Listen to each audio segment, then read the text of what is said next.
capable of mistakes. The journey is not here to be agonized upon. Mere mortal light, welcome back to another edition of Musings. It is the 8th of November, and you're here once again with your favourite two mere mortals. You got one on the side. Kyron here as well. And Musings is a chance for us to talk about a particular deep topic, something that's meaningful, something that we're finding of interest as of late. This one came to mind just because everything that we got going on at the moment. Everything's going to shit. Life, there's just a lot of things going on. I guess I'll say it that way. Some things going to shit, some things amazing. There's lots of in between. Look, straightforward. Obstacles. So it was more so, and the way I was thinking about it was, what are the obstacles that we still face, right? Because everyone does face them, fine, and you've all got your own individual ones. But I thought maybe we'd investigate the ones that we still have in front of us that we know about, what we're doing to address them, if they've always been there, if they're brand new ones, if they've evolved over time. So I've got a couple of different ones that are like that. Actually, probably the main ones that I want to talk about today are, they weren't there for a long time. Now they're here. Mm-hmm. Some have been caused very recently, some by other means and, paths that have been taken. But it's more so to give people a bit of a glimpse of maybe how us, the Mere Mortals, we look at, well, we're still Mere Mortals, so we got obstacles, how we address them, how we might think about them, how we question them, because well thought out questions kind of half the answer. So, all of that sort of wrapped up into this particular topic. My sections were dealing with them, what's coming, and how to prepare. Okay, there you go. So fairly straightforward. Yeah. So, look, do you want to look into dealing with them first? Yeah, sure. Yeah, that's what I had written down first. So, okay. How do you deal with obstacles, Karen?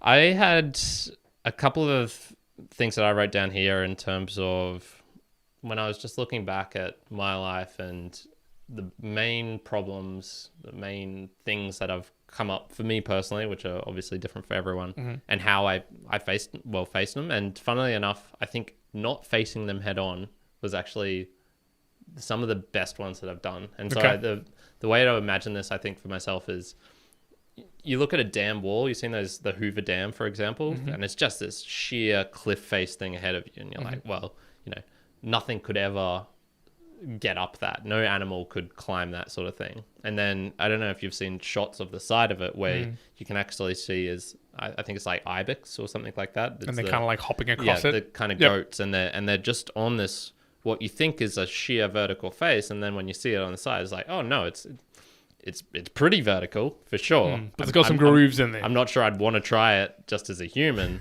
But there are certainly grooves, and there are ways, and you can see these animals, they're just going up there and they're going on there and licking salt or whatever the hell they're doing, whatever reason they're climbing a damn wall.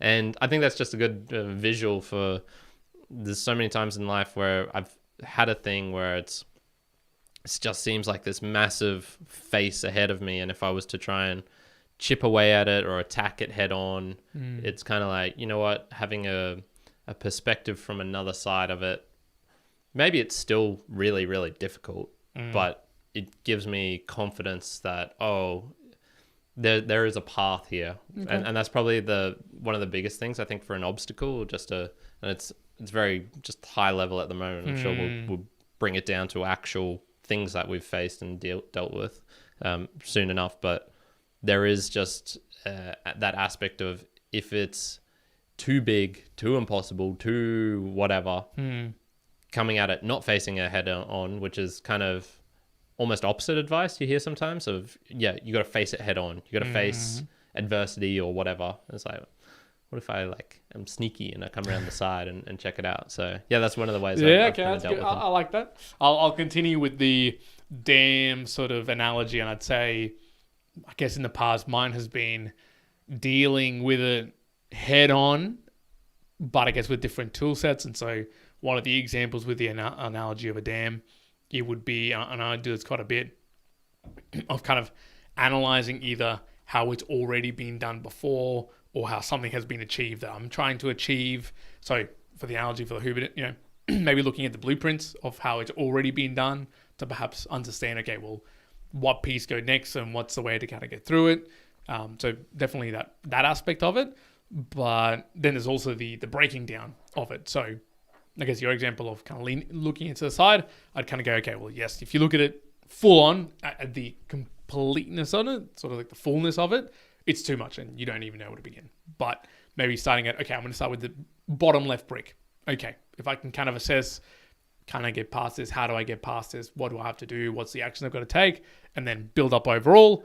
Then the obstacle as a whole is actually achievable if you break it down far enough. So I think that as a broad view, I think I tend to do that quite a bit. Mm-hmm. And that's in previous obstacles that I've faced through life. I'd say that method has helped more than any others that I can kind of think of. Yeah.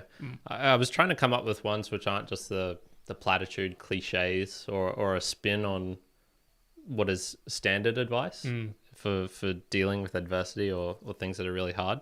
And another one you'll hear commonly coming up is you got to have gratitude. Gratitude for the bad things in your life, and those are because, and then whatever reasoning they have behind that. And it kind of makes sense, but that's one of those ones where I feel it's almost impossible to really internally fully feel it. And I'm talking about the kind of Eckhart Tolle level of or spiritual guru, where it's like the reason it didn't work for you was because you didn't believe enough. One, you didn't, and it's almost getting to those cult levels where it's sure. There's that fucking amazing video where it's a girl on a beach and she's gathering her power, and there's a dude standing in front of her, also like containing her power, and then he steps out of the way, and as this dude just fucking full on runs head first into her, smashes her to the ground, and it's the kind of like, oh well, you weren't doing it right sort of deal. That's what was wrong. I'm full of analogies and visuals today. So this is one where I was like, okay, you can have underlying gratitude, but with a smirk for it. So you kind of know it's bullshit. So you go through the motions of saying, I'm actually grateful that for me in this instance, it'd be, that my mum is sick and we're having a lot of, just stress related to her and what's going on with her. And it's kind of like, it's impossible for me to really 100% be grateful for that. If I could wish it away instantly, I would. Sure. So obviously it's not like I love what's happening there, but if you kind of do it with a, say you're grateful with a, you almost as if you're just paying lip service to it. I think that can also just take away the pain of it in essence, because there's an underlying truth in that. Yeah, you would want to be grateful for hard things in your life, because life would be boring as fuck without them. True. If you just could get the thing instantly, if you could do this, you could do that, it'd be pretty boring, and everyone would have everything. There'd be no way to distinguish whatever. There's reasons that you can find a lot of joy in the journey of doing something hard or getting over something hard in that same sense. So yeah, being grateful for the obstacle, but with a little bit of a smirk. Yeah. Okay. Well, the other one I was going to call out, and it has a few into it, but I think what's made me at least get past, I think, some of the obstacles as well in the past for me, and probably will continue to, is my almost bordering on enjoyment of the darkness and the suffering of it. Not that it's all the time. This doesn't happen all the time. I'm not some absolute edge case that just absolutely thrives in it. But there's a lot of times when, in the past few months it's sort of happened, and I won't get into the dark humor that me and my partner have had about some of the nights with baby, but there's some dark humor in there. I just like that absolutely down makes it a lot harder. Again, I think it's to do with the choices being removed. Like we were talking about in the monthly goals. There was a day where I just basically just wore the same shirt day in, day out for everything I was doing. I'll tell you what, I'd probably enjoy that more than just changing shirt. I'm just fine, fuck it. That's what I enjoy. That sort of reduction. And so to a lot of the objectives where, in the past where it might have been to do with, okay, you need to be more frugal, or you need to like buckle down and be doing 70 to 80 hour work weeks for 9 weeks straight. If I really reflect on them and the objectives or the obstacles that were around that time, if truth be told, there's definitely part of me which goes like, yeah, I like this. I like this level of on top suffering for almost not even a reasonable need in towards an obstacle that I need to achieve. I'm almost empowered by that. And I think it goes to what you're saying around if it was, if it was all too easy, if it was all too achievable, I would find that very boring. And I think the journey of life, the tapestry that you create definitely has highs.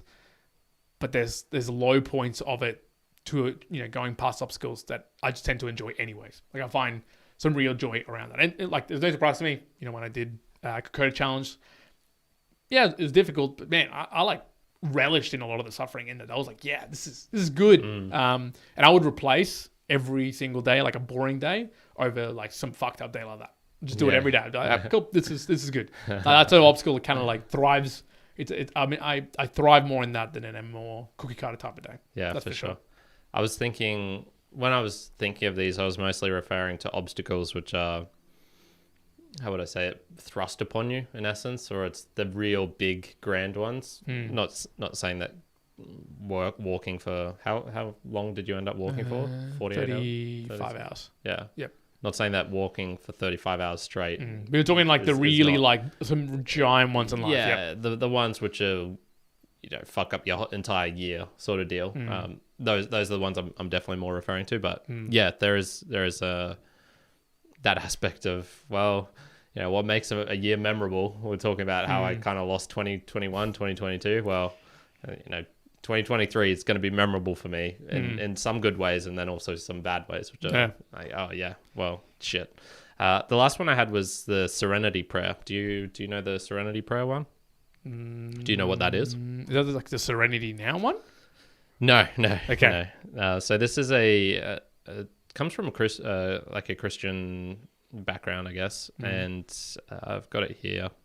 I brought it up. So it was originally from, I don't think it was originally in the Bible. I think it was a guy who created it for himself. Okay. And so you'll know it. God grant me the serenity to accept the things I cannot change, the courage to change the things I can, and the wisdom to know the difference. And then there's a whole aspect onto this: living one day at a time, enjoying one moment at a time, accepting hardship. So talking about this as a pathway to peace, taking, as Jesus did, the sinful world as it is, not as I would have it, etc., etc.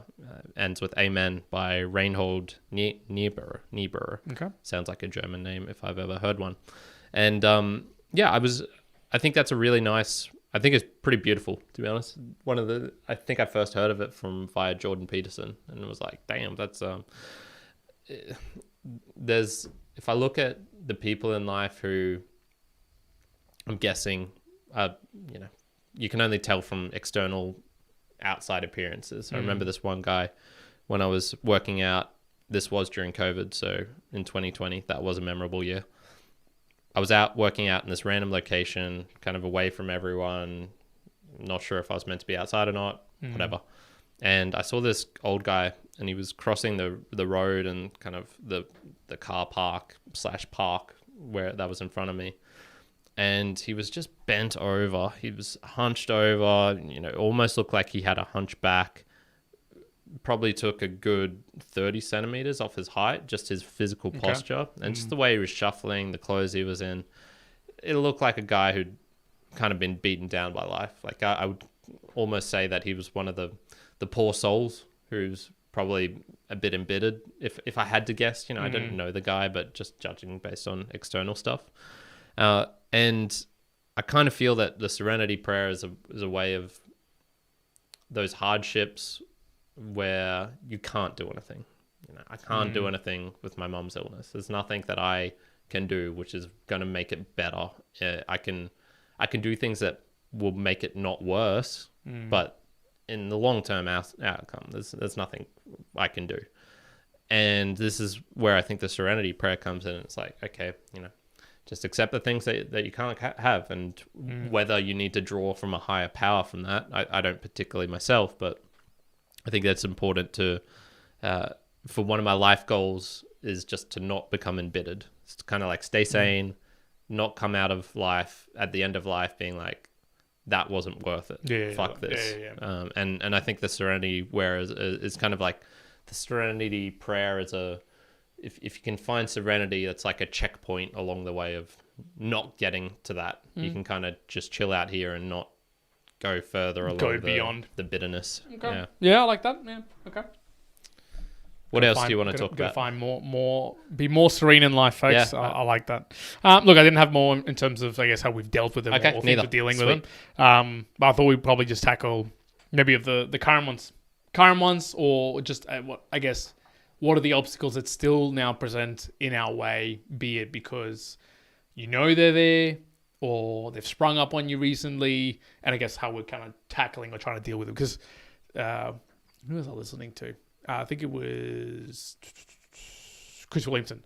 He was doing his like review that he does every 9 months, whatever it may be. And one of the summary points that he took as one of his learnings from a lot of conversations was the fact that if you ask a lot of people, successful people who've made it, what is it that you do and everything else, a lot of the times you shouldn't really be listening to what they say, because what they're telling you is what they did to go from 90% to 95%, but not from 0 to 50%. And so there was listening to that was like it made me realize that a lot of things we just said about how we deal with obstacles or issues, that's obviously what we've done in the past, and so obviously we've accomplished them.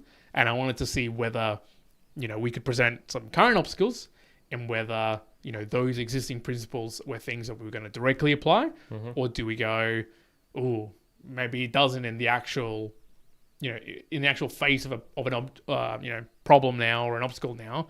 Is it just as simple as that, or does it feel like there's something else as well that needs to be added on top of, or whatever it may be? So I guess that was just kind of like my mentality behind it. I can kick off with one, and this is what I was saying this just previously before we kind of like started the podcast off the back of doing monthly goals. But one of the main obstacles I've got going on, so you're talking about purchasing NFTs and doing some things. Now, I'm in a weird state. I've determined, and I was talking about this with my partner yesterday. We're in a weird state now. And again, there's some gratitude behind this, but there's some problems that arise from it. Good problems, but the problems nonetheless. Now, I guess the obstacle, or I'll try to sort of talk it through, is I've always not been comfortable with just settling. I'm not comfortable with settling. I'm very much unlike Karen. I like a growth mindset. I like the continuous improvement. I don't see that, alive 70 years multiplied doing kind of the same things is that great. You can kind of try to split the difference between what is growth mindset, what's not. But let's just say for me, it's wanting to do more, greater, funner, things that I find joyful, reducing suffering for the world, things like that. Okay, cool. So growth, memorable experiences. But I'm also recognizing that what I've always wanted to have for a very long time has been achieved. So there's a weird obstacle that's happened, because, maybe you can assimilate to this, me and more lights out there, or other friends who we've got. There was a time in my life when I said, when I was 18, 19, I really want to have this. I want to have that. One had a lot of stuff going on. I remember he was talking about, with work, I'm thinking maybe going to Sydney or moving to Auckland. So many things. Want to do this, want to earn this, want to do that. Yeah. There's been so much of that. And we're talking this through with my partner. I went, for the large part, and, I can make little exceptions here or there. But I went, like you're saying, should I invest some more into a particular asset or something else? And the question started to find itself to my brain and going, but why? Like, kind of, that's it. Why more? Yeah. And that was an interesting one. It's like that, I've never had that pause in my mind before. It's like, well, why? Like, why buy any more NFTs? Why might buy more Bitcoin? Why? Whatever. Now, I could rationalize more reasons, and as future goes on, but it was a very interesting obstacle, I think, that's starting to come up in my mind around, there's a part of Juan that goes, yes, there's a continuous growth. There's a mindset of, okay, what's next? What's the big thing? And let me tell you, I've already started have this idea of like, hey, in 10 years I could do this, and I'll talk about that, I think, in a few years' time when I actually determine what I want to do there. There's that part of Juan, and the obstacle is how am I pairing that up with now this other part of Juan, which is definitely a part of, now having a family and a young daughter, of a part of Juan that's starting to grow around, hey, I'm comfortable just doing training that's not even related to growth. It's just the training for the mental aspect and for the physical aspect, just to sort of maintain the role I'm doing to optimize maybe the pleasantry of life, I guess I would kind of call it. And there's this obstacle that I'm about to enter into. I don't think it's fully taken hold, but I can see in the next couple of years, it's going to be a big part of jumping between both of them. And there's another obstacle that I'll talk about a little bit later, but this one's like the clear one that I can definitely see starting to hop across. And it's I don't know whether I'm going to have to choose one, the other, what wins out, whether I combine them, whether that's not the case. So, I mean, look, mere mortal, if someone's out there, like, has reached that spot and had the same conversation, be good to get some feedback around it. But, you know, looking back, okay, we talked about the ways that I kind of deal with it. I go, well, I can see this as an obstacle, but it's not like a suffering one. You know, there's some good scenarios on both sides here. And I go, I think I'm going to have to, if I try to tackle it with the existing things that I've done, it's breaking it down in the sense of, okay, well, is it right? You know, 50-50%? Is it I just don't do this for a long time and I do this side? Do I just put more value towards this, and whenever I can do this other side of one, I'll try to do it? I'm not sure. I'm not sure. So are you particularly referencing the not having enough or getting to the point where you've had enough? Is that what you're... Because I was thinking, like, okay, if someone wanted to help you out with that, it was kind of hazy as to what you were referring to then. So I guess I'd say it's the battle between wanting to continue in a growth phase in a lot of aspects of life versus the just being thankful and grateful and plateauing at where I am because I've achieved what I wanted to achieve. Yeah. There's have you heard that Joseph Heller quote? So it's the guy who wrote Catch-22, one of my favorite books of all time.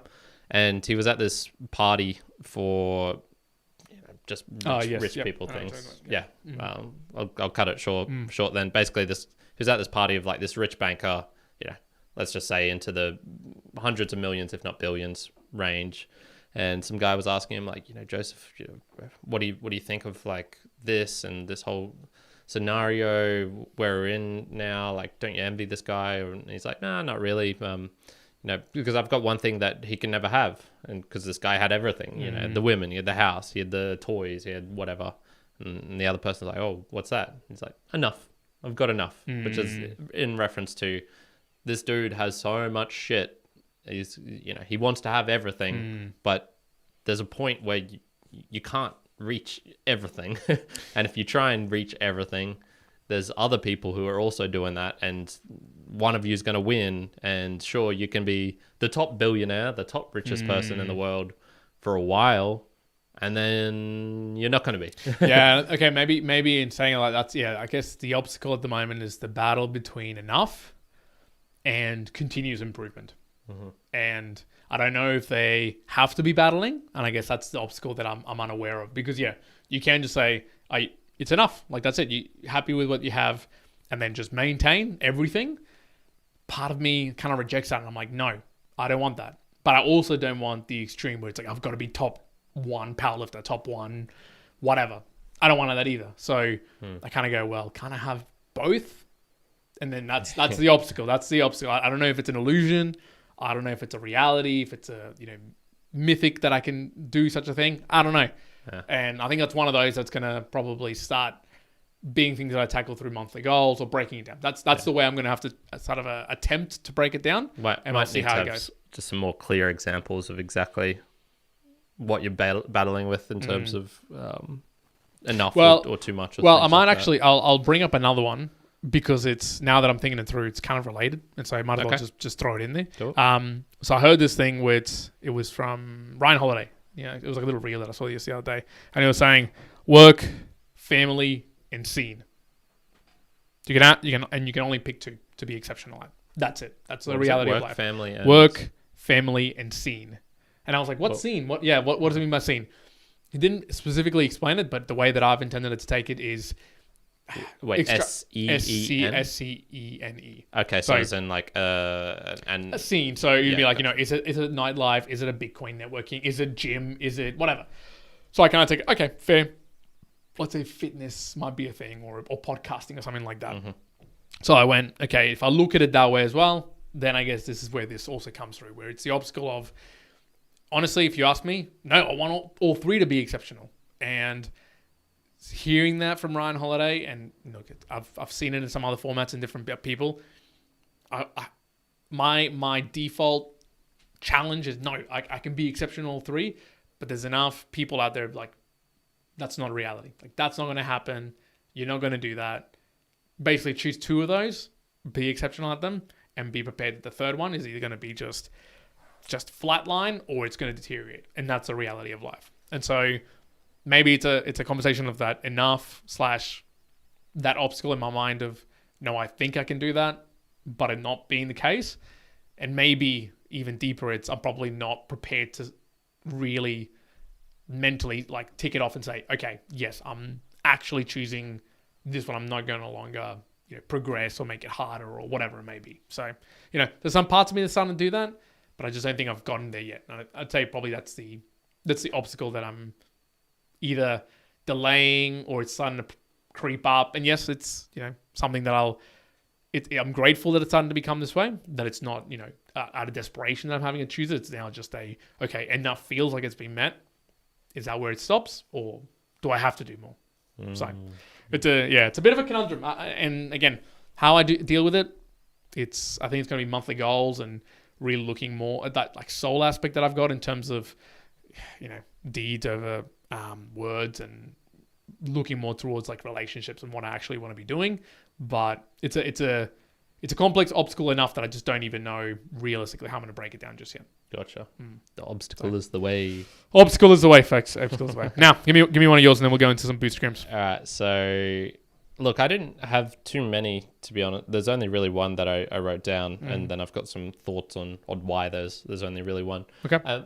When I just look at, so I'm 31, I look back at my life and go, what have been the biggest obstacles, as I was referring to those multi-year problems, which just were super hard. And the only things that really came up were feeling unloved, I guess, or feeling that I could never be loved. That one's probably been a relatively strong one, and that almost stems just from other, and it shows up in other ways: social anxiety, overthinking when it comes to dating, all that sort of stuff. I think that would probably be like the rootish cause of that one. But in terms of other obstacles in my life, I've just been blessed. My family was amazing. My home life was amazing in terms of looks, all IQ, all the other things. I'm a god. There's obviously I'm joking, people, but I've never had any like real adversities in terms of just other physical things that other people have had in life. Finances, never lost it all or anything like that. So that was the only real one. The only one I could kind of think coming up was the inevitable death, decaying, dying. It's almost the opposite of yours, which is, should I keep growing or should I maintain? Pause it, it's like, well, no, what's the opposite of that? It's going downhill. Things aren't getting better. Obviously, mum's condition is the thing that's really coming up with this. But I was kind of thinking of death in the terms of, who's the lucky ones in life? Is it the lucky one who lives to the end of their life and they get to see all of their friends and family starting to decay away? It might be slowly like they are, or it might be rapidly, and let's just assume they're a spry 95-year-old or something. They've still got their health relative, they've still got their mind relative. Obviously, when you're 95, everything's not going to be going fantastic. True. But still relatively there. And I was going like, what? Maybe the ones who die unexpectedly are just the lucky ones, because they don't have to deal with death. It's in terms of not necessarily think of your own mortality, but just those around you and the pain and suffering that is caused from that. That's probably the only one where I'm just like, damn, that's a big obstacle that I'm dealing with right now, and then is likely to show up in some cases. I don't know. It's kind of 50-50 for me, because my dad's side of the family, they're long lasters. They stick around. Okay. My mum's side of the family, it's not. It's unclear. It's unclear. Okay. Could potentially be early death. So where's Kyron going to fit in on this? Who knows? And Kyron's brother, who knows?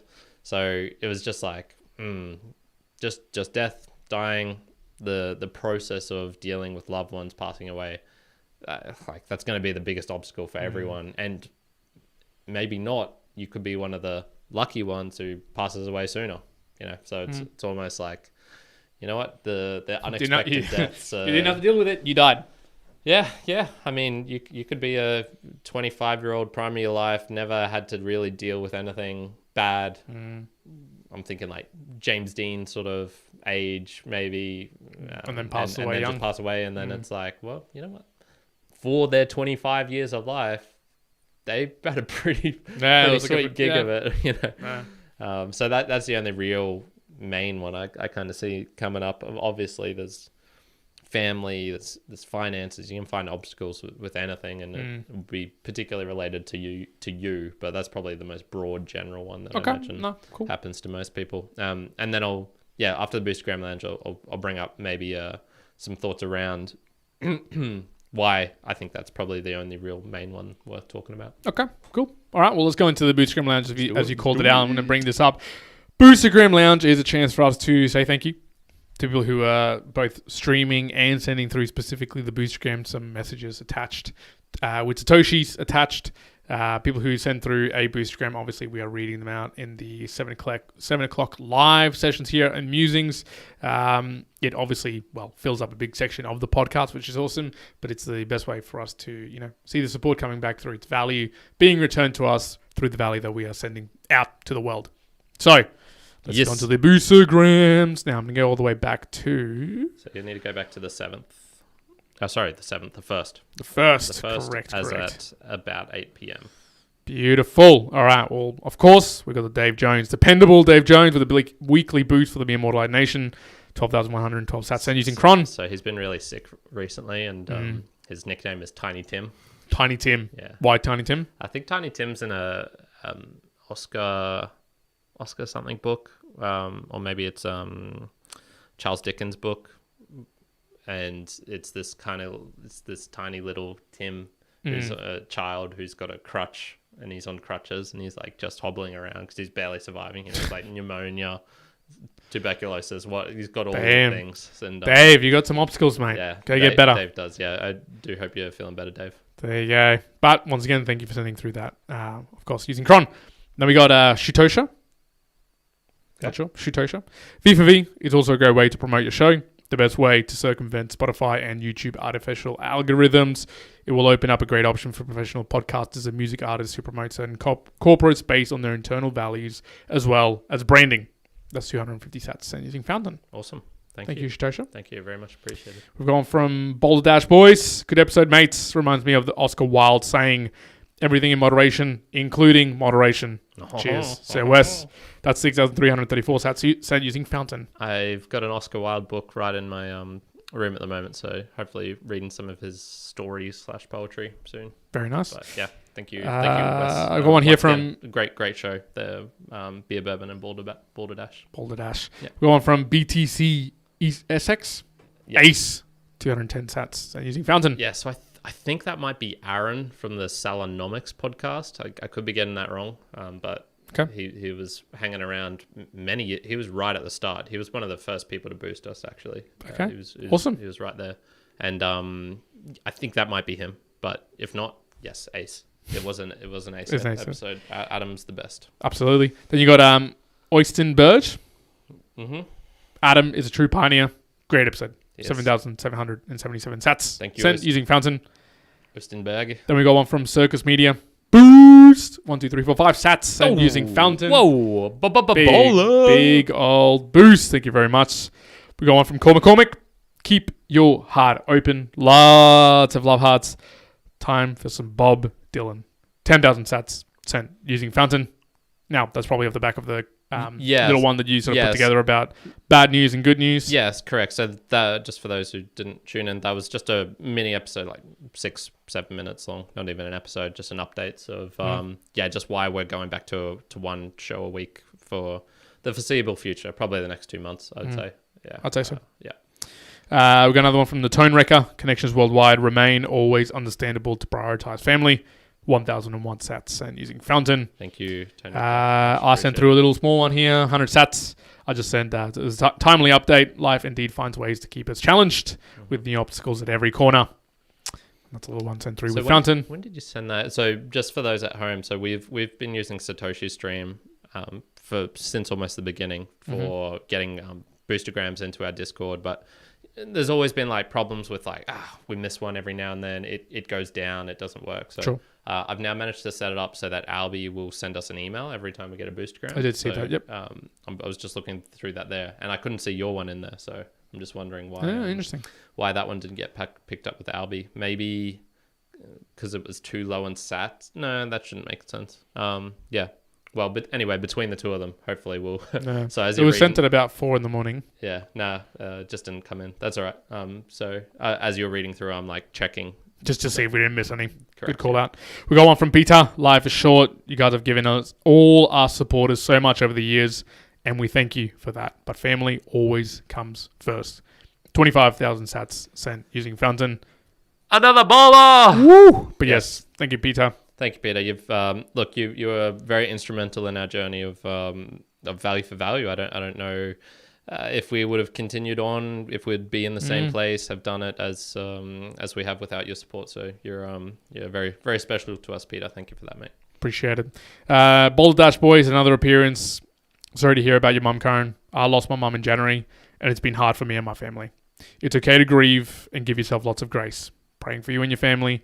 Cheers, Sir Wes. And that's 22222 sats sent using Fountain. Thank you, Wes. They were actually did a recent episode on it was like kind of letting go,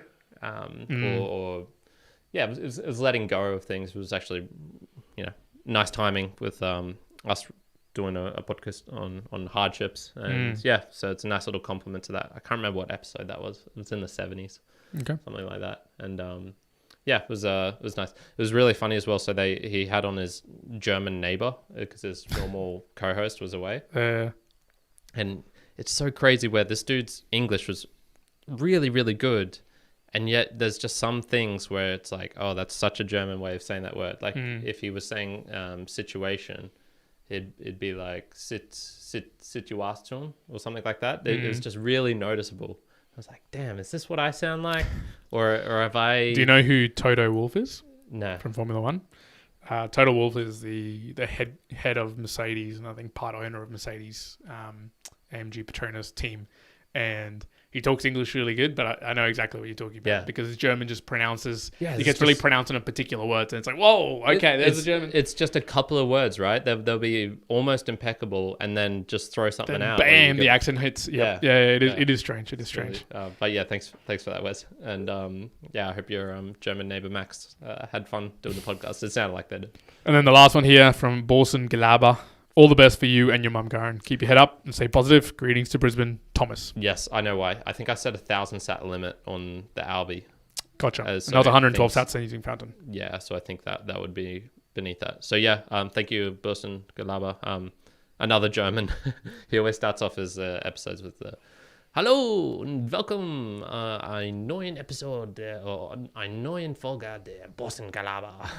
It's really funny. That's a cool way to start it. But those are the Boostagrams. Of course, just a huge amount. Thank you very much for the support. Obviously, there's a few sadness in there supporting, but that is life when we're talking about obstacles. But of course, the value that we give out, that's what we're sort of wanting to return, whether it's streaming, whether it's Boostagrams. You can use the PayPal link that's out there. No one's used it. Karen would. Karen's really wanting someone to go and use it. But look, if you keep on supporting through that model, the V4V model, it makes our life good, makes our life doable, allows us to do the podcast and continue it along. So it's one less obstacle, at least in our life, so we can kind of open up and continue with. And we do have, I'm pretty sure Patricia and Lucas, man, the South Americans, coming strong on the live stream. Heat. So a lot of Latinos bringing it. So thank you, mate, for tuning in. Very, very much appreciated. Now you wanted to tackle why do I think there's actually not that many obstacles you will really face in terms of these big grand ones. I was trying to think if there's really been in a golden age, when sometimes, like in your life, or in just general? In general. And this is where it's talking. You see like a lot of heat getting thrown on boomers, for example. They fucked it up for everyone. Everything was so easy for them. Well, house prices were this. They didn't have to do this. They stole from the future or whatever it is. And I just think that's bullshit.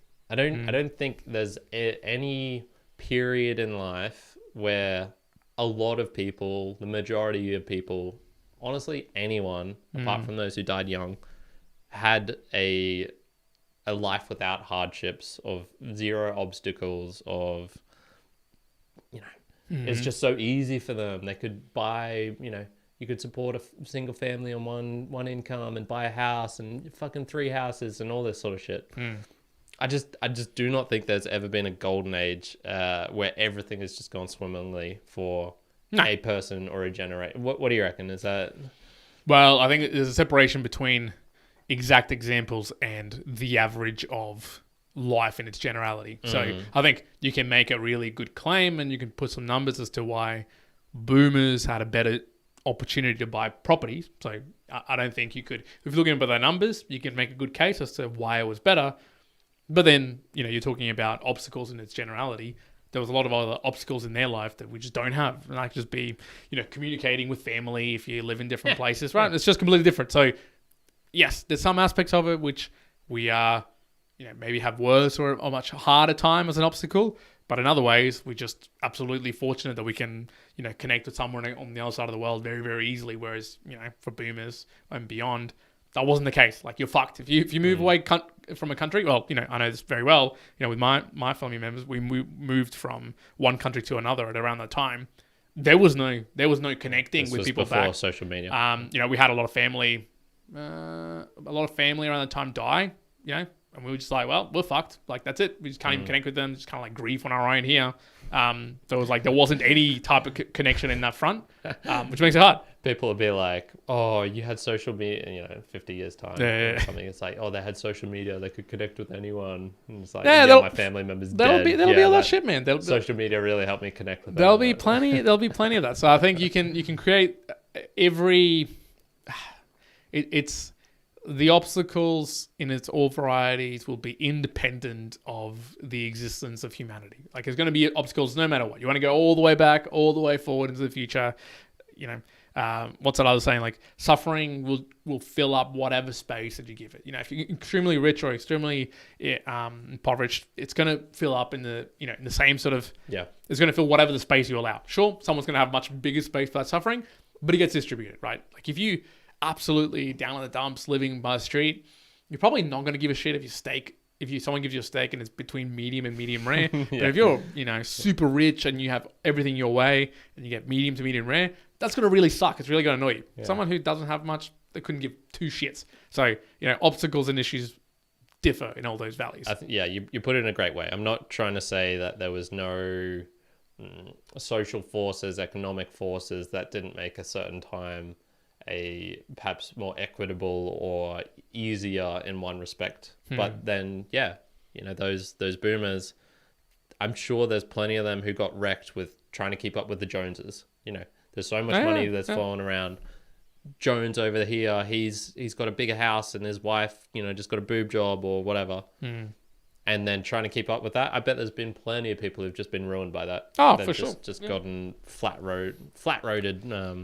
Flat-roaded, is that a word? Don't think so. Anyway, that was what I was definitely trying to get at. The other one was the unpredictability of hardships and which are the actual hardships. So,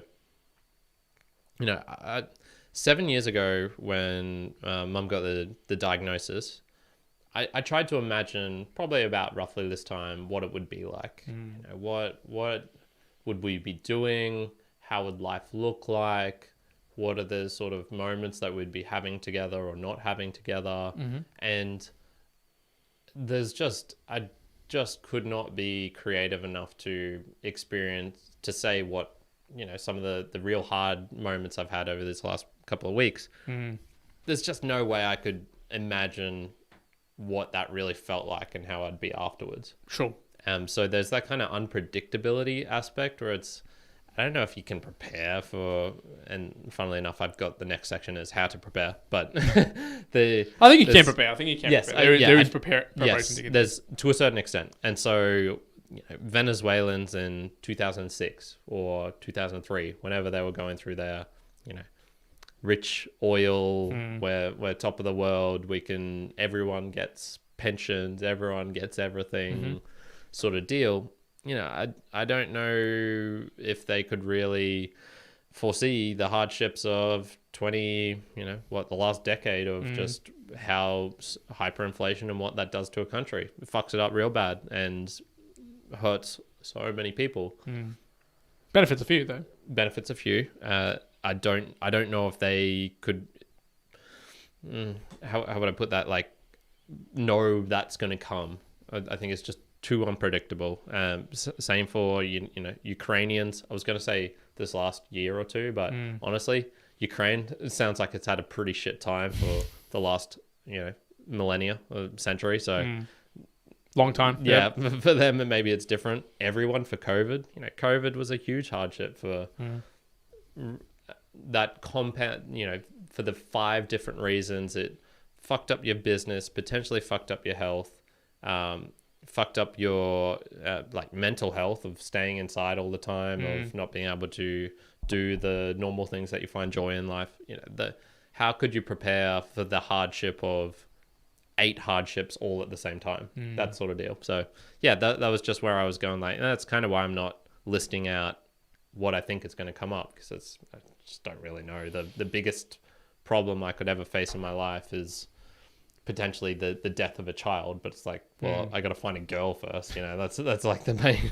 That's a bigger hardship at the moment. We're still many steps away from getting to that obstacle. Exactly. Yeah, and I guess it's a good call out. I was also thinking the obstacles in life, just in its generality, there are some kind of I think there are some which a lot of people will face.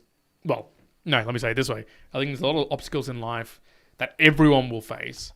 Some will just not choose to accept that, and some will and then realize the difficulties. And I think, general obstacles I think everyone goes through is, who am I? That kind of question. And I know you might have sort of seen that, where it's like, I think someone talks about like, when you say to someone, hey, who are you? You'll say your name, right? Your job, maybe. You'll say your job, you'll point to your body or whatever. But again, it's kind of like, hey, well, no, you were given your name. Your body is like, it's an entity thing. Your job, that's not really you. And so when you get down to the bare bones of don't even like their job. So. Yeah, so then when you go into like, if you actually had to describe who you are, like an entity, like the being that is, that's a huge obstacle. And I think most people, everyone has that. I think this is blank. I'm going to call it out. I think everyone has that issue or obstacle. Some will understand that it is. Some will not, and will never ask that question and never discover it. And I think those who discover it will realize that it's an obstacle that it's worth discovering into. I guess something like that. So there's some of those, but a lot of other obstacles, and I think we'll get into.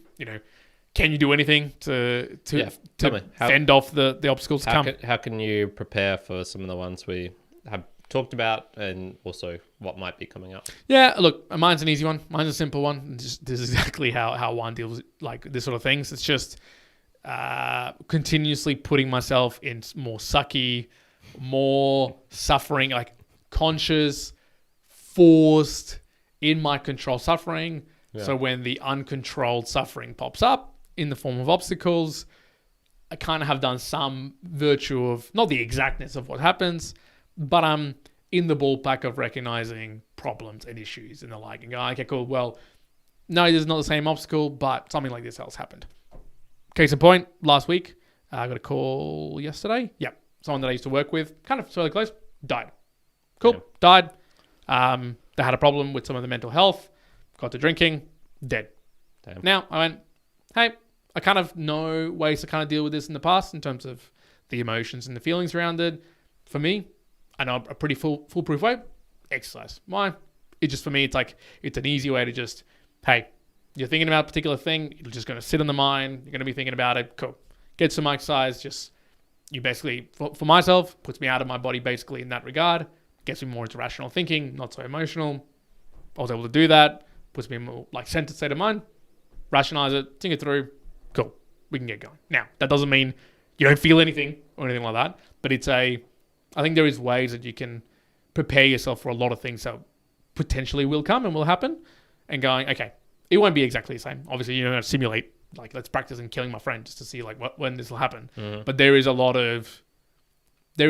general traits to suffering that you can try to replicate or put together so that if you had to encounter a smaller obstacle in life, you'll be prepared for it. Again, here's a non so dramatic way. At the moment, I walk in and out of the like I park my car in a free space, which is good, and I'll walk to work when I need to go to work, and it's sometimes a half-hour walk, and sometimes I'll just be like, fuck it, I'm just gonna run it. I'm just gonna run it with my backpack. I'll just do that. Now I can afford a bus. I could afford to pay like a cycle or whatever, but I do that all the time. And honestly, part of it is because I enjoy it, but there's another part of that I go, I'm gonna do this continuously because one day when my car will break down, something else will happen. It'll happen. That's an obstacle that'll happen. I won't have to stop and be like, shit, like, I've got to do that. I'll be like, okay, cool. I've done this before multiple times. Like, I've put myself in that position multiple times. I can go do that. That's cool. I'm not even dwelling on that. I'll just go and act and move away from the complaining mind to the, okay, I've done this before. I can do something similar. Go again. So for sure. Which, as one gets Juan in trouble sometimes. He wanted to pick up some stuff from here. Yep. And he was very much in like, I got to make this happen attitude, and was going to drive it'd be like an hour out of your way. So half an hour here and back basically to pick up the bag, which he could have just got tonight. Yep. And it just didn't even occur into his head. Yep. That was so funny, man. When I saw that message, I was like, and I was that's like, the first thing I man. would think about. That is, as I was saying recently, I'm always looking to absolutely optimize my part. If I can do 5 things at once instead of one, in terms of like a trip or a journey, that's what I was going to go first. That would be the very first thing I would think of. It was pretty funny. But yeah, no, that's a good one. And like you were just saying, I wouldn't visualize a friend dying or something like that. Well, that's actually what I was have tried to do in the past, and so I found negative visualization to be pretty good prep. So there's the Stoic.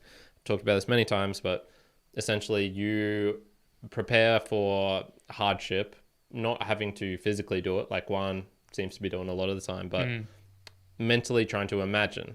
Now, I just said before, it's very hard. I tried doing this 7 years ago, and it's not the same as what I imagine. But it might have actually had a little bit of help. And I think in terms of especially the smaller things, negative visualization is good for that. But it's kind of you have to do it beforehand whilst times are good.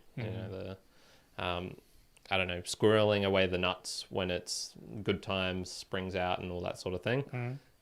Because if you try and do this whilst bad stuff is happening to you, I've just found it just makes me uber miserable. It's just sucky. It's just like, bad things are happening to you or someone, you're in a bad mind state. Let's make it even worse by imagining even worse things. Right, gotcha. And look, this is just a personal one. I could see for some people being like, that actually helping. It could be worse, no matter how bad it is right now, it could be worse if I just imagine this even more ridiculously terrible suffering, pain or whatever. So this is just one for me. But I think that was probably also the thing that I was thinking about was just knowing yourself. There's, we were talking recently about, nothing will prepare you from exactly is what I've gathered just from general research in life, much like becoming a parent. It's like nothing can really prepare you. You can try and imagine what it's going to be like and things like this. I think the same thing of a loved one, a parent passing away, nothing can really prepare you for that. It's just, and we were saying, it's like, it's almost the same thing, but it's opposite. There's so many similarities between one, dealing with Vienna, me dealing with mum, and there's so many similarities, which is like, wow. Weird. This is weird. But yeah, it's how to deal with that. It's knowing what you respond to and don't respond to in certain things. Me going and doing Kokoda is not going to help me prepare for other things. I've tried it. I tried that with the meditation retreat I went on, and all that came out of it was, man, I was just making myself miserable for a week. This didn't really help me that much. Which is interesting because, like, for me, one of the opposite to that is, and I think David Goggins, terms is like, the cookie jar, putting your hand into the cookie jar. There's definitely so many times that I reflect back on times when I've put myself in either that forced suffering or it has just turned into some sort of obstacle to achieve, and I have achieved it, that then I'll reflect back on. Like even now, like a couple of days ago, I was just tired. I was like, oh man, I can't do it. I can't go to the gym. I just I need to sleep. I can't even like work. And then part of me went like, yeah, but I remember when you were tired. Like you've been up for multiple days. You've done way worse. And I was like, nah, yeah, I have. This is true. I got gone. So that definitely helps me. But I think this is the my grandpuppy underlying summary of this all for the obstacles though is what does it all come down to? It all comes down to expectation setting when it comes to obstacles, because how you set up an obstacle in your mind is also how you've set the expectation. Clear point. At the moment, I'm doing a piece of I'm working for a particular contract, and I could either set my expectation at, hey, this should work out all exactly to plan and it's all going to go well. And then when something doesn't go down the plan, hey, it's a huge obstacle, I've got to go deal with it. Or where I'm trying to go towards is, nah, man, there's just too many wrong things going on. My expectations I'm setting is there's going to be obstacles everywhere. Yes, there is. And that's okay. And so it absolutely shifts my mentality of the obstacle, because now it's not an obstacle that I'm displeased about or wasn't expecting. It was, I didn't know it was going to come up, but I knew something was going to come up, and that's kind of okay. So it's these expectation setting that helps alleviate the obstacles. And then more universally, it's then the mentality of, and I've seemed to be talking about this with a few people, it's that, and you're not unique. AKA, yes, does it suck that your parent died? Yes, it sucks. Does it suck that a friend died? Yes, it does. But you're not unique. And that happens to everybody, and everyone goes through it. And if you think that sometimes, your challenges and the obstacles that you're facing is like, holy fuck, this is the worst thing that could ever happen. It's not a no, but it's also it just happens to everybody, and you're not unique. And so be kind of okay in the knowledge that this is going to happen anyways. And that, I think the Lex Friedman quote of, from Death is, death is not a bug, it's a feature of life. That's the reality. We don't escape it. It's, that tempt of mentality, I think I'll put underneath the expectation setting. I've really enjoyed thinking about a lot of things in the view of, yeah, but you're not unique, And so when, and my partner can definitely attest to this, was it yesterday? I think it was probably 1 in the morning till 3 in the morning with our little girl like screaming her head off and wouldn't go to sleep. Yeah, I can go like, oh man, there's an obstacle and what the hell do we do and whatever. And sometimes I go, yeah, but this is what you expect. This is the reality. This is kind of like what you sign up for.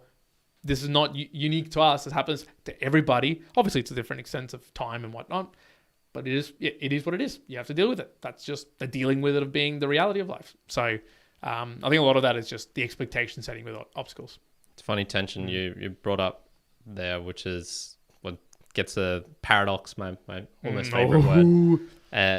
Big events. Yeah. Big events can magnify hardship. So when I'm talking about that, I'm thinking war, drought, pestilence, financial, all those sort of things. But it's always an internal struggle. So I don't think I really believe in a collective trauma on a society. COVID, there was a massive event that impacted basically everywhere in the world. But I think that's just comprised of individual people dealing with their hardships, and it wasn't something outside of that in essence. So this is where it's kind of like focus on yourself, how you can deal with pain or emotional damage or trauma or whatever word you want to use there. That's like the most effective way of doing it. But then, you're right, there is these things, it's totally individual what you're experiencing, yet everyone else is experiencing almost exactly the same thing. And so how do you want to deal with that? Does that give you comfort, or does that give you additional pain? And just trying to figure out your own ways of doing that. I wrote, try or don't, it doesn't matter. You're just going to be miserable no matter what. I'm joking, but you can certainly make everything worse. And so the calm, serene person is more likely to have I don't know what you'd call it, like an easier time through life, getting over the obstacles, moving away from that bitter, dark future than the person who's maybe more reactive and chaotic. Maybe that's just my own biases there. But, I think all things considered, humanity, us in particular, I think we're doing okay, And obstacles pop up in life. we're still here. We're still doing the podcast. I think that's pretty good. Yeah, look, honestly, well, you're not going to get away from not having an obstacle in your life. That's the reality. And I think figuring out whatever the best way it is. What do you reckon? tackle it. Over the last decade, has there been many moments you feel where just everything has gone right for, let's say, more than a week or two? Let's make it a month. Let's make it a month. For a month or two. Like a full month where you've just gone, life's perfect. There's nothing that I could do to make it better, or I'm already doing the things that are trying to make it better, Nah, I wouldn't say a month. I'd say I've gotten away with a few days. Yeah, a But week month maybe. a month is probably too much of an extent. I think so too. Yeah, I don't think there's ever been a full month where mini hardships haven't shown up, or it's that underlying big one of who am I? Not feeling then loved, rears its head. or if it's worse, impending death or sickness or things like that. Yeah. There you go. All right, We're in there with that, folks. I hope you're I hope you're sufficiently suffering from, and you're also triggered by listening to all I this. was just gonna say, I hope we haven't just made you miserable, Mate, if we have, we've prepared you for the obstacles of life. Exactly, yeah. Obstacles are the way, as dear old Ryan Holiday says. Listening to an hour of the Mere Mortals is becoming is dark. pain. It's becoming dark and somber as of late. So I think we're gonna have to spice it up. Which I think next Musings, which It'll be a fun one. It'll be a fun one, which we'll be talking more so about how we're going to be potentially improving the way that we support our supporters in better ways. There's a couple of things I want to talk about from the website perspective and ideas that I have. Yeah. I'll even share in that one my dreams for the future that I started putting up as like this new big thing. Okay, and it's pretty audacious. You'll like it. It's pretty crazy. Sweet. So we'll talk all about that. Then I'll give you a tidbit after this. But yeah, it'll be an interesting conversation. So make sure you tune in for that. Sounds good. Once again, we do these Musings at 7 o'clock live Australian Eastern Standard Time. So if you do want to join, feel free to do so. You can go through the YouTubes on that. So that's a 9 a.m. UTC. So wherever your time zone is, just add or minus off from 9 a.m. There you go. That's a good little pinpoint as well. Way of figuring it out. You can support us once again. We talked about Boostagram Lounge. Huge support over the last month. Massive, if you want to continue supporting us through that model, it is the way that we want to do it. No advertising. We're not putting up paywalls. We are setting up the token soon. Jokes. No token, motherfuckers. It's an obstacle you don't have to face. So one hardship token. Yeah, that's what we're going to call it. Suffer token. Suffer token. Yeah. One goes to your house, makes you suffer. That's the paywall. Yeah, you get enough of them. One comes and kicks down your door. Down. But look, obviously keep supporting. We do appreciate it. You can do so by all of those ways that we've already talked about. I'm going to leave it there for now. Hope you have enjoyed this conversation. Please leave any comments, or obviously if you want to send through a comment, do so via Boostagram. MereMortalspodcast.com/support is the way to... Easiest way that you can check that out. Mere Mortalites, thank you very much. Bye now. Karen out. Good. Bye. Yeah.